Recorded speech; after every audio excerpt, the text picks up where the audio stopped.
ನಮಸ್ಕಾರ ಗುರು, ಜೈ ಶ್ರೀರಾಮ್. ನಾನು ನಿಮ್ಮ ಮನೆ ಹುಡುಗ ಮುತ್ತುರಾಜ್.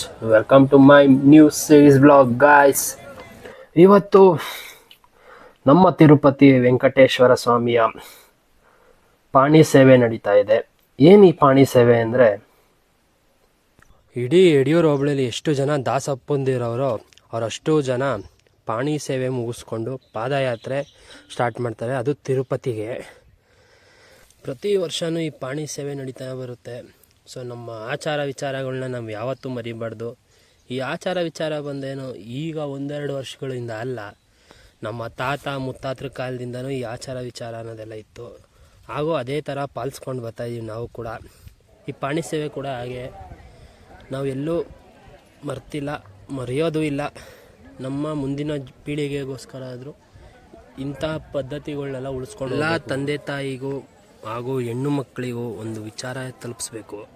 ತಾವು ಹೆಣ್ಣು ಮಕ್ಕಳು ತಮ್ಮ ಬಟ್ಟೆ ಮೇಲೆ ಒಂಚೂರು ಗಮನ ಇಟ್ಕೊಂಡ್ರೆ ತುಂಬ ಒಳ್ಳೆಯದು ಅಂತ ಹೇಳ್ತೀನಿ. ಯಾಕಂದರೆ ಯಾರೋ ಚೆನ್ನಾಗಿ ನೋಡಬೇಕು, ಯಾರಿಗೋಸ್ಕರನೋ ನೀವು ಬಟ್ಟೆ ಹಾಕೋದಲ್ಲ. ನಿಮಗೆ ನೀವು ಒಳ್ಳೆ ಪ್ರಾಪರಾಗಿರೋ ಡ್ರೆಸ್ಸಿಂಗ್ ಸೆನ್ಸ್ನ ಮೇಂಟೈನ್ ಮಾಡಿ. ಸೊ ಪ್ರತಿ ಹೆಣ್ಮಕ್ಳಿಗೂ ಕೂಡ ನಾನು ಹೇಳೋದೊಂದೇ, ಅದೊಂದೇ. ನೀನು ಯಾವನ್ ಗುರು ನನ್ನ ಬಟ್ಟೆ ಬಗ್ಗೆ ಹೇಳೋಕ್ಕೆ ಹಿಂಗೆ ಹಿಂಗೆ ಅಂತ ಎಲ್ಲ ಹುಡುಗಿರು ಅನ್ಕೋಬೋದು. ಬಟ್ ನಾನು ಬೇಜಾರು ಮಾಡ್ಕೊಳ್ಳಲ್ಲ. ಏನಕ್ಕೆ ಅಂದರೆ ಇವಾಗ ಬಟ್ಟೆಗಿರೋ ಬೆಲೆ ದೇಹಕ್ಕಿರಲ್ಲ, ತಿಳ್ಕೊಳ್ಳಿ ಫಸ್ಟು. ಗೊತ್ತಾಯ್ತಾ?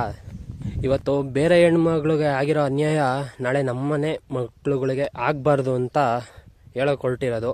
ಸೊ ದಯವಿಟ್ಟು ಅರ್ಥ ಮಾಡ್ಕೊಳ್ಳಿ, ಬೇರೆ ಏನೂ ಅಲ್ಲ. ಇವಾಗಿನ ಜಡ್ಜ್ಮೆಂಟ್ ಏನಾದ್ರು ಕರೆಕ್ಟಾಗಿ ಇದ್ದಿದ್ದರೆ ಈ ಥರ ಹೇಳೋ ಪರಿಸ್ಥಿತಿ ಬರ್ತಿರಲಿಲ್ಲ.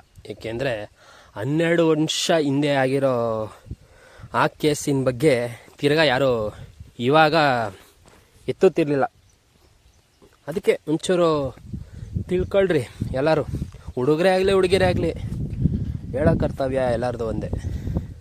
ಫೈನಲಿ ಚೇತು ಬ್ಲಾಗ್ ಮತ್ತು ದಶು ಬ್ಲಾಗರ್ನ ಮೀಟ್ ಮಾಡಿ ತುಂಬ ಖುಷಿ ಆಯಿತು. ಸುಮಾರು 1/4 ಗಂಟೆ ಮಾತಾಡಿದ್ದೀವಿ. ಸೊ ಅವ್ರ ಜೊತೆ ಮಾತಾಡಿ ನಾವು ಡೇನ ಎಂಡ್ ಮಾಡ್ತಾ ಇದ್ದೀವಿ. Thank you for watching. Lots of love. Bye. Piece.